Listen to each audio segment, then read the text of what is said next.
Hey everybody out there, my name is Sean Joy from TechRaptor, aka Dragnix, and this is JumpJet Rex, an early access game that recently came out of Steam. Why did I want to highlight it? Well, it's about exactly what you would expect from a game being looked at by TechRaptor. It is about a lovable dinosaur with rocket boots and a cyborg eye. Alright, we don't have to go into it anymore. 10 out of 10 Game of the Year candidate. Thank you for Okay. So it's an early access game that came out on Steam that is right now $8.49, 15% off of its normal price during early access of $9.99, and it is an interesting game. It's got a good base, and it's a question of whether or not there's enough content here to justify that price tag, and I'm going to try to show you exactly what the game's about for you to make that decision. So, here's JumpJet Rex. His world is about to be hit by a meteor, and so what does he do? Well, he's trying to race to stop it at this point. And how does he do that? With the various abilities that get through the level, and not die horribly from spikes, lasers, and the assorted ensemble of things that the game will throw at you. So, as I mentioned, you've got ability to dash forward, you have rocket boots, and you have a more sustained rocket boost power there. So, that level, simple enough. First level of the game. Alright, let's go to a level that I haven't gotten all the stars on. Okay, John, what are stars? Well, stars are, each level has 3 stars in it in order for you to get through the level. Those stars will be used to unlock the next levels in question. So, you get 1 star for just beating the level in question. Just get through it and you'll get a star. Second one, as I would have already failed here, is to get through the level without dying. Simple enough. Again, I'm going to restart the level. Third one is to get through the level as fast as you can and beat the target time. And so it's a little bit of a Twitch kind of gameplay in terms of, can you get through it as fast as you can without any mistakes, and you'll get all 3 stars and get through the level rather well. You'll get through it going through these hazards, and the controls to get through those hazards, reasonable. Very, very good in terms of what the game expects from you. You have complete control of what you're doing, and although you may have to get used to how far the boost takes you, for example, that's something that you'll learn in gameplay and is expected to be learned at this point. So, this is a level that I keep on failing on because I am apparently miserable at trying to do this. Maybe I'll do this a little bit better this time. Come on. Come on. No, that's lasers. Well, let's finish the level off, even though I won't get that star. I know I've already gotten this 2 stars here for the time and the just beating the level, but apparently I'm not gonna get it for not dying, as I repeatedly die here. Game's level design, reasonable in terms of there is a variety of the levels in terms of what they have available so far. You'll run into these smaller levels in terms of these, isolated spaces. You'll also run into these bigger levels which have a little bit more flexibility in terms of the path that you choose. Now, you also have the ability to race at this point. What do I mean by race? Well, let's go to a level that I've already beaten. Let's go to this one. And let's press start here to choose my opponent. I'm going to choose my personal best at this point.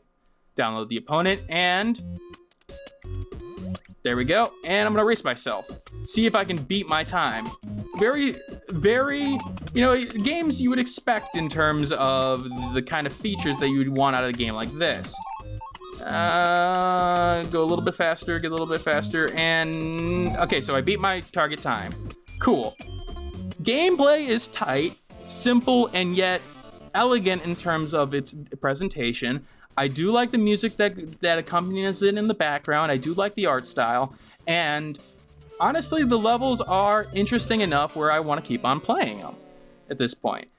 I do like the fact that one of the buttons in question, I am using a 360 controller in question here to play the game. I just find it easier for games like platform games like this. I like the fact that they've added a button to restart right away. Some games forget to do that with games like this, and it's horribly frustrating to me because, it is the sort of game where it's like, okay, let me start again. I made one mistake. Now, the game has been reasonably unbuggy. This is one of the only bugs that I've seen where the music sometimes decides to cut out.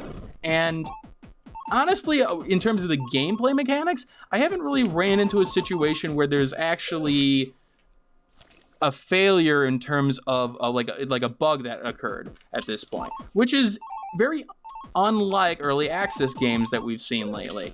You know, buggy messes like the stomping grounds, for example. So this is a little bit of a refreshing experience from an early access game. All right, well, what's the problem with it? Well, the problem with it, unfortunately, is that while it is polished, right now at this point, they've said that you can play through 35% of the game, which is less than half of the content that's been available for the user. Which seems like, maybe there should be a little bit more paid attention to it before it went to market. But again, the game base here, rather good, rather fun. Let's exit the level here, and let's go to a different level. Let's show you a boss level, for example. Go down here, go to the left. Let's face our first boss here. As you saw, I've only beaten the boss here. I have not beaten it without dying, nor the target time. All right, so how do I beat this guy when I only really have abilities to run around? Well, I have, in the rocket boots, you'll notice the boost below me, and I can throw the enemy when hitting it like that. So let's see if I can get him again. Nope, he's gonna fire his lasers. Fire the lasers. Okay, come on, there we go, and there we go. So you'll notice that I can throw them at these electrical blocks here. You'll also notice that power up on the top middle of the screen. That is I'm not exactly sure what that is. You'll see those throughout the levels, and yet I have not found a way of getting them. So I think that's a hidden Easter egg, or maybe I'm just not understanding why I can't get them, but it'll be interesting to see what that is. Okay, come on. There we go. A little bit more damage there. Keep them up, keep them going. Not gonna make the target time, that's for sure, but doing a little bit more damage as I go along in this fight here. So I really like the aesthetic of the game. This is very 16-bit platform-esque in terms of the old Super Nintendo games. At least maybe a little bit more polished. It is a little cleaner, not pixely at all, but it does remind me of those old SNES games. And I died. I thought I was going to be able to get through that without dying. Good job, me. All right. There is a checkpoint system, as you saw there. I just didn't actually activate it. Sometimes the checkpoint system is like, well, wait a minute. I'm going to want to do this in one run anyway. Probably not worth actually trying to get the checkpoint when it may, you know, take a couple more seconds longer to actually get to it. Didn't know exactly what I was doing there. All right. Come on. Let's keep going here. Again, the music cuts out. That's a bug that they're going to need to fix. I find it to be a light bug compared to everything else, but, you know, some people will have problems with that. I died for no good reason. Those coins you'll be getting will be used to purchase skins, like these, for example, but I find that the coins have been disproportionate to what skins have been available, because it takes a lot of coins. I've beaten pretty much the entire set of levels that are available right now, and I'm still a 1/3 away from one skin, so seems disproportionate to me. All right, let's play one or two more levels and then, you know, wrap this up at this point. Now, this level, for example, I found that the target timing question needs a little bit of tweaking, in my opinion, because it just seems like it's unreasonable for what abilities I've got so far. So, for example, I believe the time towards beating this game or this level is 32 seconds.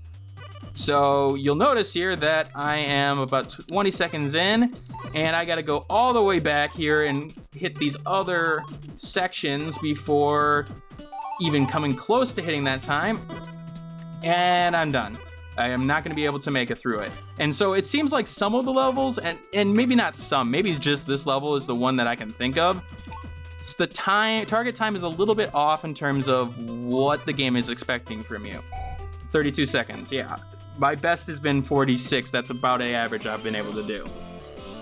So there may be some tweaking needed, and I'm not sure how to get these secrets that are over there. But base game, fun, interesting, different in terms of some of the games I've been playing lately. So why should not you get this game? Well, as I mentioned, this is early. Well, should you get this game or shouldn't you get this game? I won't say that you shouldn't get this game because it's all entirely up to you. The thing is that it is 35% complete in terms of, on their store page, they say specifically that you can play through 35% of the game right now. While every 2 weeks, they will be posting another build, and that development time is supposed to take about 10 to 12 weeks until full release. I do like the fact that they are straight up in their development times and their proposed, plan in terms of going to market in terms of the full release in question.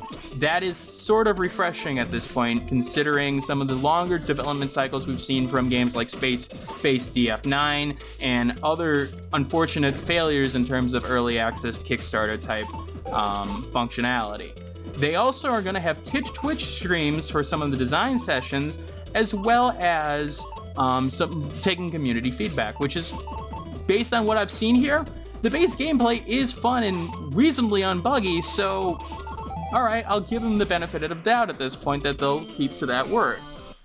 Now, one of the things that I will say is that the game is $9.99 normally during the early access period, $8.49 for the first section of it, and you also get a free gift copy to give to a friend. There will be co-op that's not available right now, so keep that in mind. But it will be available, and you'll be able to gift a copy of this game to your friend if you buy during the early access period. So there is an incentive to buy during this period. And again, the base gameplay good. It's just that, again, it's missing the major, chunk of content that I think it needs. Man, lasers everywhere. The game can be difficult at times, especially it's not to the point of frustratingly like throw your controller against the wall difficult, but more so, okay, I made a mistake. Stupid me, stupid to be stupid me. So overall, I think it's a good way of early access in terms of if they have to use early access, this is one of the ways of doing it. I do want to see more content before it goes into that sort of early access market, but I will give them this. They are being straight up with everyone in terms of what is available, what is not. And again, what I do love is the fact that the gameplay, from what I've seen so far, is polished in terms of what they've offered so far. Bug here and there, really besides the sound portion that I mentioned before, there isn't really other bugs that I've seen. And so that is rare considering the early access candidate. And I mean, come on, we're talking about a dinosaur with rocket boots and a cyborg eye. How can you go wrong with that? Alright, so I hope you guys enjoyed this video. If you like this kind of content, stay around. I'm going to be doing videos for TechRaptor every Monday and Thursday at this point. Hopefully you guys will enjoy this content. Leave a comment below if there's something you want me to take a look at, or if you have some comments about whether or not, you guys would want to continue seeing stuff like this. Leave a comment below about the early access model that JumpJet Rex is trying to use in terms of the content and the incentive to buy in terms of giving another copy of the game and feedback with the community. Alright, this is Sean Joy, aka Dragnix, signing out. I hope you guys have a wonderful day and keep on gaming. Hey everybody out there, my name is Sean Joy, aka Dragnix, and I'd like to thank TechRaptor for letting me do some content for them. You should go check out TechRaptor.net